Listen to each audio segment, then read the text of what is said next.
सभी को नमस्कार। उम्मीद आप अच्छे होंगे, बहुत अच्छे से अपनी पढ़ाई पर लगे हुए होंगे। कल हाई कोर्ट में हुई सुनवाई थी और उस सुनवाई का क्या निष्कर्ष निकला, क्यों माफीनामा रेलवे को देना पड़ा और रेलवे का ऐसा कहना क्यों है कि हम एग्जाम नहीं कराएंगे। आज इन सभी की पॉइंट को लेकर बात करेंगे। एक ऑथेंटिक न्यूज आप तक पहुंचे उसको लेकर हम बात करेंगे। देखिएगा कल क्या हुआ। कल हाई कोर्ट में निर्णय आना था कि स्टे रहेगा या नहीं रहेगा भर्ती पर, रेलवे ग्रुप डी की भर्ती पर। हालांकि इसका निर्णय कैट करेगा कि इसमें आईटीआई रहेगा या फिर 10th रहेगा या फिर दोनों रहेंगे। इसका निर्णय जो है वो कैट करेगा, लेकिन स्टे को लेकर, स्टे बरकरार रहेगा या नहीं रहेगा, इसको लेकर हाईकोर्ट में सुनवाई थी।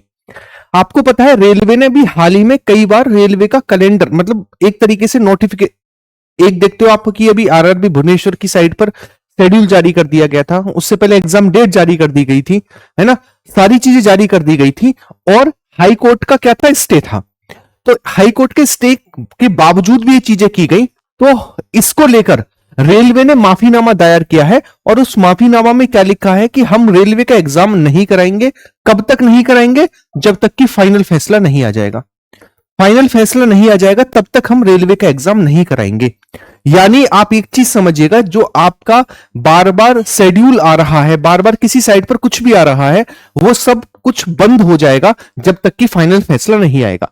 ठीक है, तब तक रेलवे कोई भी अब अपडेट नहीं देगा। ये तो कहा गया हाई कोर्ट में।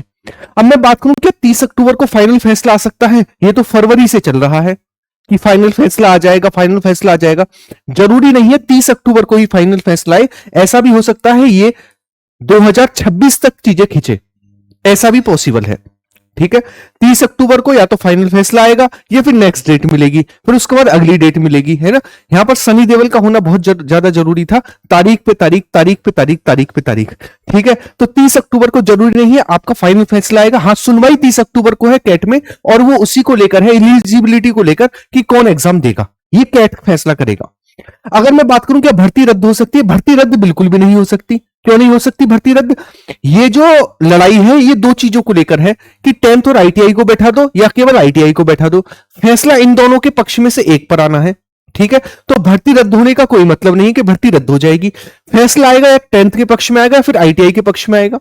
अगर मैं बात करूं क्या फैसला फैसला किसके पक्ष में जा सकता है, देखो रेलवे की हाल ही में जो हरकतें रही हैं कि हाई कोर्ट के स्टे के बावजूद भी बार बार, है ना, नोटिस देना, ये चीजें करना, वो चीजें करना, इससे कहीं ना कहीं इसकी नेगेटिव इंपैक्ट पड़ा है रेलवे का इस केस को लेकर।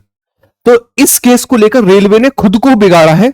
यानी वो जो पक्ष रख रहा था कि हम 10th और आईटीआई दोनों को लेकर चलेंगे, वो पक्ष कहीं ना कहीं कमजोर होता दिखाई दे रहा है। और वो किसकी वजह से? वो भी केवल रेलवे की हरकतों की वजह से। अगर ये स्टे था तो स्टे बरकरार रखते और उसके ऊपर लड़ाई करते कि हम 10th को भी रखना चाहते हैं, आईटीआई को भी रखना चाहते हैं, वो पक्ष बरकरार रखते। लेकिन इन्होंने बार बार नोटिस निकालकर अपनी इमेज डाउन की है। अब वो वाली बात रेलवे की तरफ से नहीं लगती है कि 10th और आईटीआई दोनों बैठेंगे। अब पॉसिबिलिटी ऐसी लगने लगी है कि कहीं ना कहीं आईटीआई का पक्ष मजबूत है।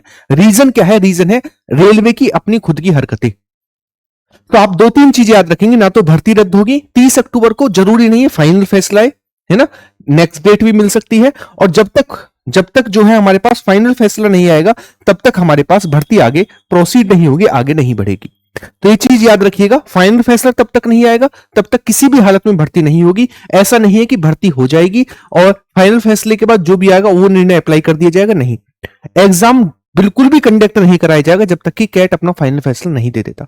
ठीक है, अब कैट ने मान लीजिए फाइनल फैसला दे दिया और भर्ती चलेगी सुप्रीम कोर्ट, तब भी स्टे बरकरार रहेगा, तब तक एग्जाम नहीं होगा जब तक कि भर्ती का भर्ता नहीं बन जाता। उम्मीद है छोटी सी चीजों को आप समझ पाए होंगे। वीडियो अच्छी लगी तो उसे लाइक और शेयर करेंगे। बाकी चैनल पर जो नए सब्सक्राइब करेंगे, क्योंकि ऑथेंटिक न्यूज बिल्कुल सटीकता के साथ आपको इस चैनल पर देखने को मिलती है। ख्याल रखिएगा, मिलते हैं नेक्स्ट वीडियो में। बाय बाय, टेक केयर, सभी को जय हिंद।